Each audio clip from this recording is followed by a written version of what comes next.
कुछ शिष्य साधु महाराज जी के पास बैठकर विद्या ग्रहण कर रहे थे। तभी उन शिष्य में से एक शिष्य उठा साधु महाराज जी से पूछने लगा कि हमें जीवन में कौन से काम करने चाहिए जिससे कि हमारा जीवन सफल हो सके। साधु महाराज जी उसकी बात सुनकर मुस्कुराए और कहने लगे कि इसका जवाब मैं तुम्हें कल दूंगा।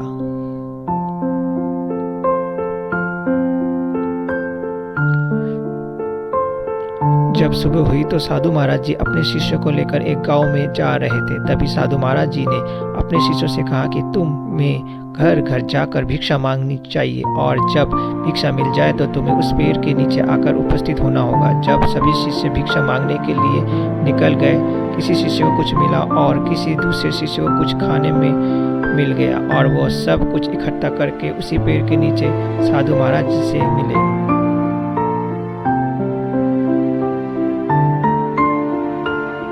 साधु महाराज जी ने जब सभी शिष्यों से पूछा कि सभी लोग भिक्षा लेकर आ गए हैं तो तभी ये सभी शिष्य बोले कि हम सभी यहाँ पर उपस्थित हैं। तभी साधु महाराज जी ने कहा कि कल किसी ने मुझसे एक प्रश्न पूछा था कि हमें जीवन में ऐसे कौन से काम करने चाहिए जिससे कि हमारा सफल हो सके। साधु महाराज जी की बात सुनकर यह शिष्य खड़ा हो गया और कहने लगा कि साधु महाराज जी, मैंने आपसे एक प्रश्न पूछा था।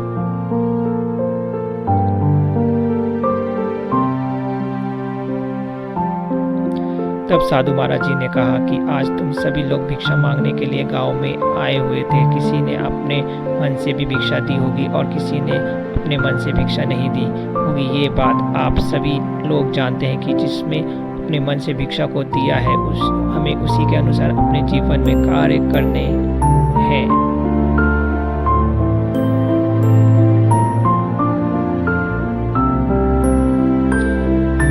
हमें अपने जीवन में वही कार्य करें जिसमें सबको खुशी प्राप्त हो और वो सभी अपनी इच्छा से करने हैं। जब तुम ये काम करोगे सही मायने में वही जीवन में सफल होने के लिए तुम्हें आगे बढ़ाएंगे। इसलिए जीवन में अच्छे काम करते रहना ही हमारे जीवन में सफलता है। सभी शिष्य साधु महाराज जी की बात सुनकर ये सहमत हो गए। हमें अभी अपने जीवन में अच्छे कार्य करने चाहिए जिससे सभी को खुशियाँ प्राप्त हो सके। अगर आपको मेरी कहानी आपको अच्छी लगे तो लाइक सब्सक्राइब जरूर कीजिएगा। Thank you.